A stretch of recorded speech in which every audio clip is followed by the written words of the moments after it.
What similarities have this film, The Nightingale, with the Babadook? I think they're both films with strong, complex women at the centre, and I think that they're both perhaps films about travelling from darkness to light.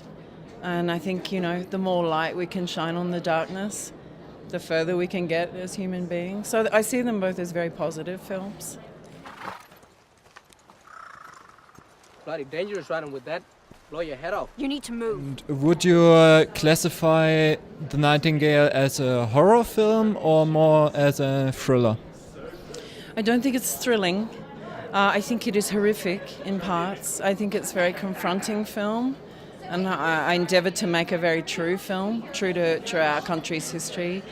It has a horrific world, but it is a world that existed.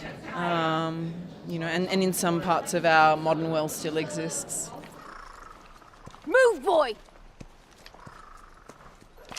The film premiered in Venice. How was the reaction for you? I think it was viewed quite controversially, which surprised me, but I'm happy. I think if it can shake the tree and make an impact and make people think and get people reacting, it's a good thing. Wait, will ya? Wait! First of all, can you introduce your characters and what kind of person they are? My name is Harry Greenwood. I play the character of Jago, and he's he's an innocent in the film that gets himself into situations where he's forced to do things that land him in an uncomfortable place. He's an integral part of the group of soldiers that are moving through Tasmania, and they're kind of searching to make sure that their boss gets what he deserves, and it doesn't end up too well. So, I'm Michael Sheasby. I'm playing Aidan Carroll. I play the husband to the protagonist, Ashley Franciosi,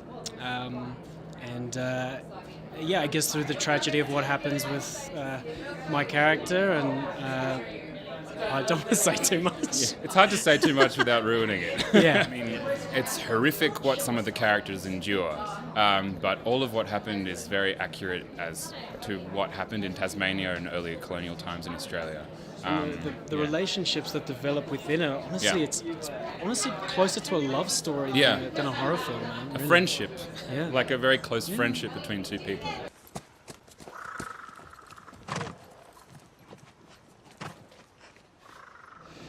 Can you tell me something about your character? What kind of person is she?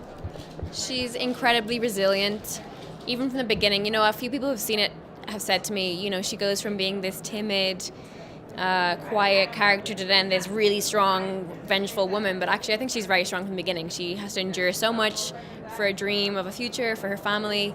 But then when she doesn't have to think about anyone else and protecting anyone, she can unleash this absolute fury and rage. She's a fighter. She's complex in that she's not always likable. She's sometimes, I don't know. I think she's just such a multifaceted female character, and it's so refreshing. And I really felt honored to portray her. And what was the most challenging aspect for you playing her? For me, it was making sure that the performance was authentic and truthful, particularly in terms of the PTSD that's portrayed, because I got to meet with victims of sexual violence and domestic abuse, and talked with social workers as well. And when I had done that, I realized that I really felt the responsibility to show what women really have to go through when they experience some of the horrors that she experiences. So that was the main challenge, to kind of keep focused and just deliver a truthful performance. Go the wrong way if you want. Them soldiers went this way.